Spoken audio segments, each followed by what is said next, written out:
Hi, I'm Jude and I have Tourette's. It's a neurological disorder that kind of messes with your brain, and it tells you to do these things without you wanting to do them. I tend to say things without even realizing that there's anything wrong with it. Something that you just do and you don't feel like you can't do it. You just have to. It's not even like you're being forced, it just happens. You're just doing these things, but you don't know how or why. Tourette's is about doing stuff that you can't help. You feel like you don't really have much control over what you say and do. Well, I wasn't diagnosed until I was 48 years of age.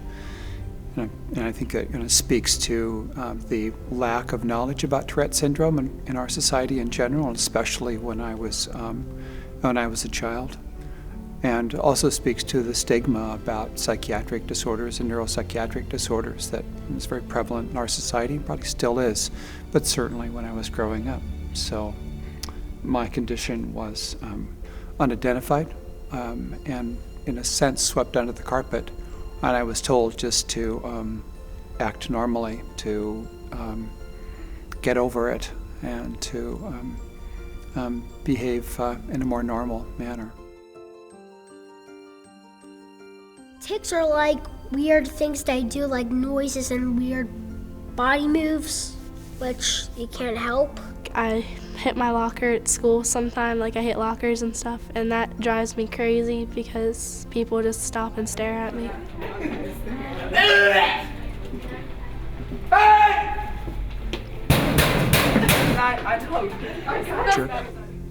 Something like that.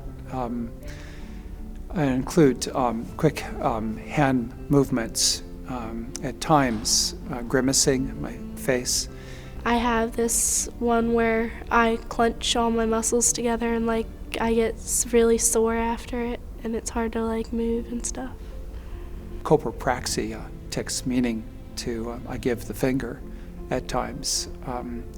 My hand movement, I'm able to kind of control it to that degree, but once in a while I'm not fully able to control that motion. Be going down the street and driving my car at times, and will just reflexively maybe give a passing motorist or a pedestrian or a squirrel the finger, or at least my hand comes up to do that. I blink, I twitch my nose, and I clear my throat. Something that you just do and you don't feel like you can't do it. You just have to. If you don't, then you hold it back, and then it's just worse. Also, coprolatic tics, meaning swearing tics. So, which is no fun in the store, and actually threatens my job sometimes in the schools. I have a lot of vocal tics, some motor ones. One of the vocal ones that I've had since I first realized and got diagnosed with Tourette's is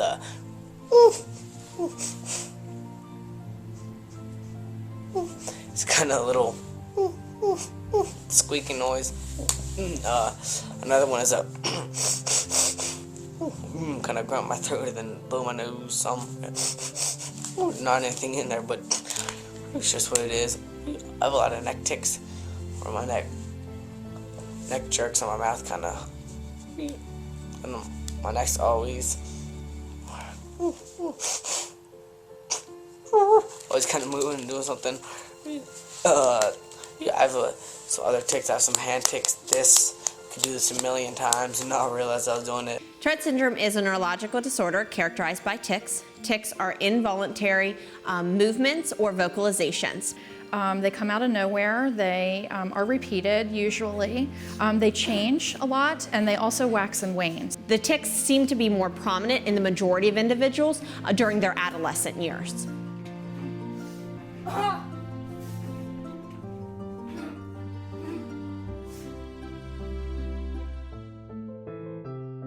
It feels kind of nerve-wracking because you know when they're coming, but you can't stop them. People assume I'm doing it on purpose. Kids are bullying like crazy and laughing at me and stuff like that.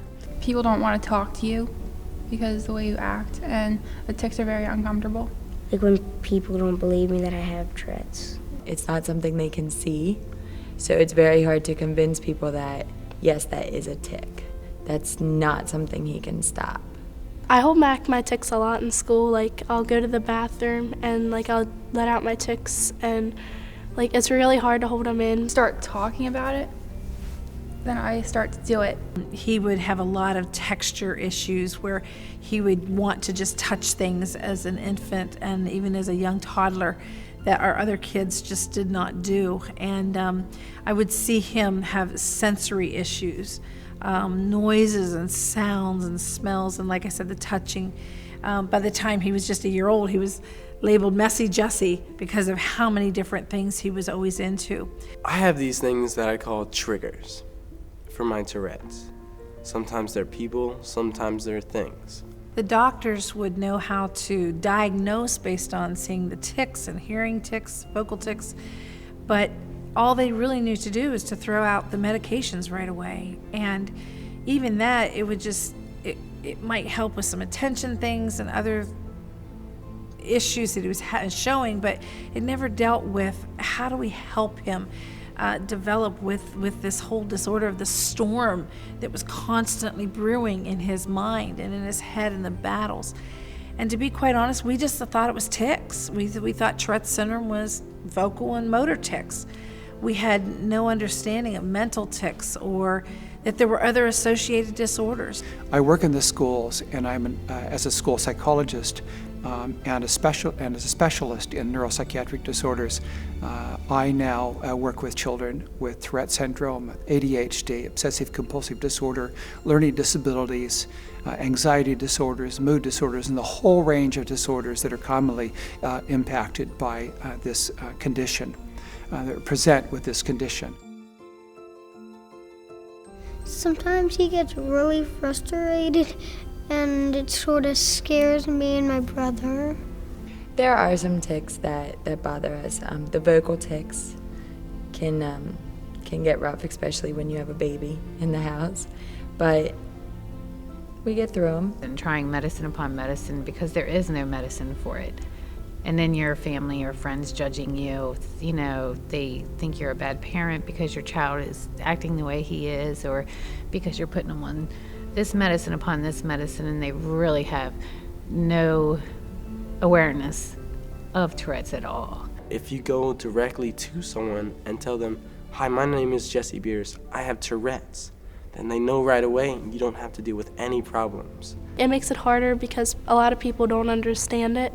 And so it's hard to like tell them like what it is so they understand and treat you the way you should be treated. One time I was in a theater and I told everybody in the theater that I had Tourette's. That way, just in case I would say hey or something, it wouldn't be a distraction and they'd know and they wouldn't be offended. But one person was upset about that and they didn't want to watch a movie knowing that somebody would make noises. But everybody else in the theater, because I had told them, had known, they stood up for me, and I didn't even have to say anything because everyone else said, he has Tourette's, like it or not. If you don't, you can leave.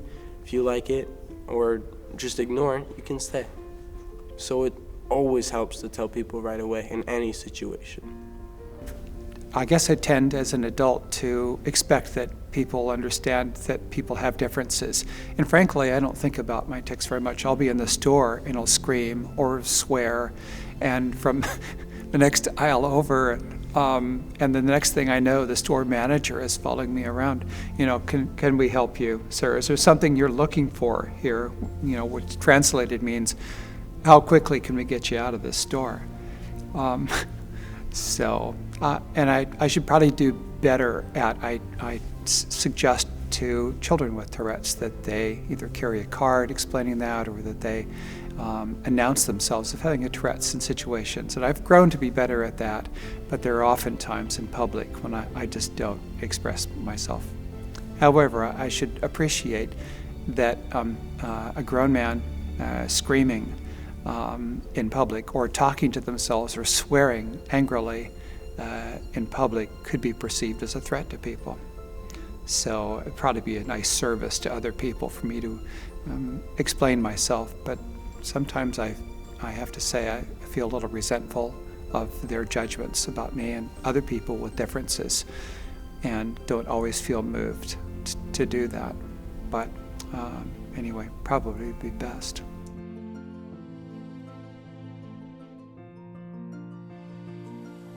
It's pretty literal, like there's more to a person than you can just see. All because I have Tourette syndrome doesn't mean I'm not a regular kid.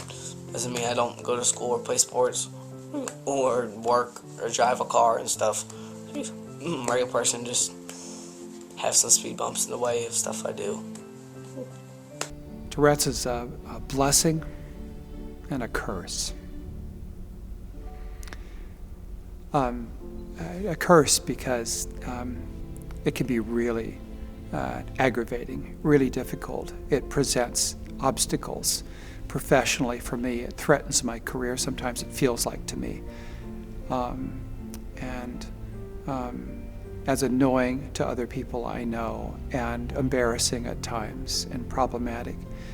And also the way that it feels inside sometimes is just awful. But, and certainly a blessing as well, I think, because it's presented for me an obstacle to overcome. And in so doing, I think I've become stronger. And since our children have Tourette's themselves, our two boys, and other conditions that are difficult for them, I'd like to think that I've been a model for them, and for my daughter as well, who has some related difficulties. So, and my grandchildren, who are presenting with tics now, the boys. So I'd like to think that they can look to their father, to their grandfather, and recognize that this is not a death sentence, that people can overcome this and grow stronger from this condition and any other condition that we're beset with. Sometimes it's good to laugh about it, because when you laugh about it, then you're not just completely ignoring it like I don't have it, because I do have it, it's real. Like, everybody in the world's different and unique and one of a kind, and having Tourette's just makes you more unique and one of a kind. People, they look at you different, and it makes you different in a special way, because you're not like everybody else, and you have an experience. You experience stuff that other kids don't get to experience. Instead of making it a gloomy thing to always bring me down, why don't I use it as a good thing to always bring me up? Since being diagnosed with Tourette syndrome, I've gone on to earn my master's degree, although it wasn't easy. It took me 2 tries at my master's degree to get through that program. And then I went on to earn a PhD degree in my field. So I'm pleased about that, and I think the better for that. And so in a sense, I have Tourette syndrome to thank.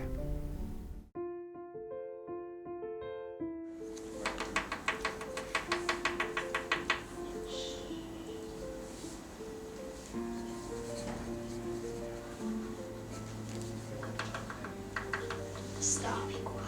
No talking.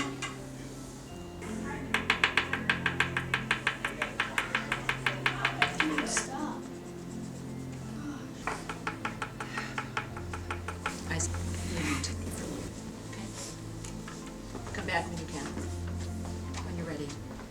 Even though I'm doing really well now, I wasn't doing well before. In elementary school, I can promise you it was really hard for me.